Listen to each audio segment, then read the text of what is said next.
தாய் பாடம். ஆத்திரம் தீரும் மட்டும் அடித்தாள் அருக்காணி. அடிவாங்கிய சிறுமி ராசாத்தி அடிபட்ட இடத்தை தடவியபடியே துடிதுடித்து போனாள். நாங்க இப்படி நாதியாத்த பொழப்பு பொழைக்கிறோம். நீயாவது 4 எழுத்து படிச்சா நல்ல நிலைமைக்கு வரலாம். அதுக்காகத்தான் படிக்க போடின்னு பல தடவை சொல்றேன். நீ முடியாதுன்னு அடம் பிடிச்சா எப்படி என்று கையில் இருந்த தடியை தூக்கி எறிந்தபடி கேட்க, அப்போது மௌனம் சாதித்து போக முடியாது என்பது போல நின்றாள் ராசாத்தி. மணப்பையிலில் சிக்கி தவித்த அருக்காணி அந்த ஊர் காவல் நிலையம் நோக்கி போனாள். பேப்பர் படித்து கொண்டிருந்த இன்ஸ்பெக்டர் அவளது தலைவிரி கோலத்தை கண்டு துணுக்குற்றார். அவருக்கு பின்னணியில் இருந்த லாக்கப்பின் உள்ளே இருந்தான் 6 பையன். இன்ஸ்பெக்டர், என் புருஷன் என்ன தப்பு பண்ணினார்? எதற்காக இப்படி உள்ள போட்டு அடைத்து வைத்திருக்கிறீர்கள் என்ற சீற்றத்துடன் கேட்டாள். என்னம்மா, ஸ்டேஷனுக்குள்ள வந்து என்னையே அதிகாரம் பண்றியா? நீயும் உன் புருஷனும் மரத்திலிருந்து கல் இறக்கி சட்டவிரோதமாக வித்துட்டு இருக்கீங்க. முறைப்படி பார்த்தால் உன்னையும் பிடித்து உள்ள போடணும். எதுக்காக போடுவீங்க? யார் கல்விக்கிறாங்க? நியாயமா தொழில் செய்கிற எங்களை தொந்தரவு செய்கிற உங்களை தான் முதல்ல உள்ள பிடிச்சி போடணும். இப்போ அவரை வெளியே விட முடியுமா முடியாதா என்று மூர்க்கமாக கேட்க, அந்த பார்வையில் இருக்கும் உக்கிரத்தை கண்டு மனதுக்குள் துணுக்குற்றார் இன்ஸ்பெக்டர். அருக்காணியின் மனதில் இருக்கும் வேதனையும் சோகமும் கொஞ்சமா நெஞ்சமா?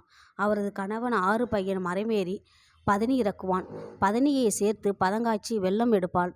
அதுதான் தொழில். அவன் இறக்கிய பதனியை பதமாக காய்ச்சி வெல்லம் உருட்டுவது அருக்காணியின் வேலை. இருவருக்கும் மனமாகி ராசாத்தி பிறந்தபோது அவளை ஒரு டாக்டராகவோ வாத்திச்சியாகவோ கற்பனை செய்து பார்த்து மகிழ்ந்து கொள்வார்கள்.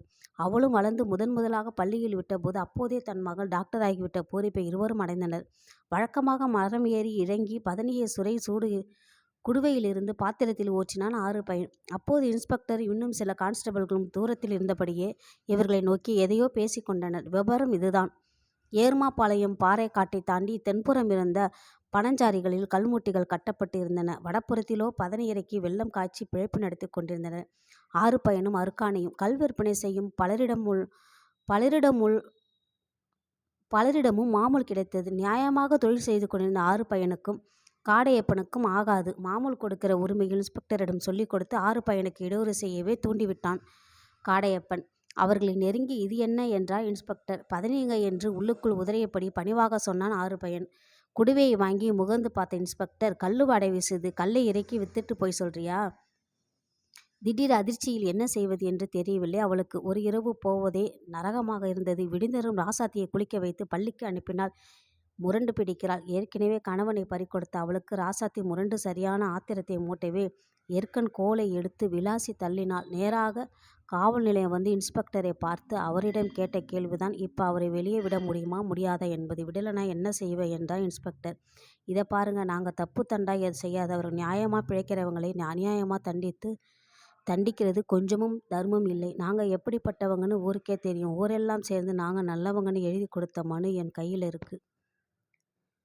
இதை பார்த்தும் விடலைன்னா கமிஷனரை பார்த்து மனு கொடுப்பேன். முதலமைச்சருக்கு அனுப்பி வைப்பேன். நியாயத்தை யார் வேண்டும்னாலும் யார்கிட்ட வேண்டும்னாலும் கேட்கலாம் என்று எச்சரிக்கும் குரலில் சொல்ல,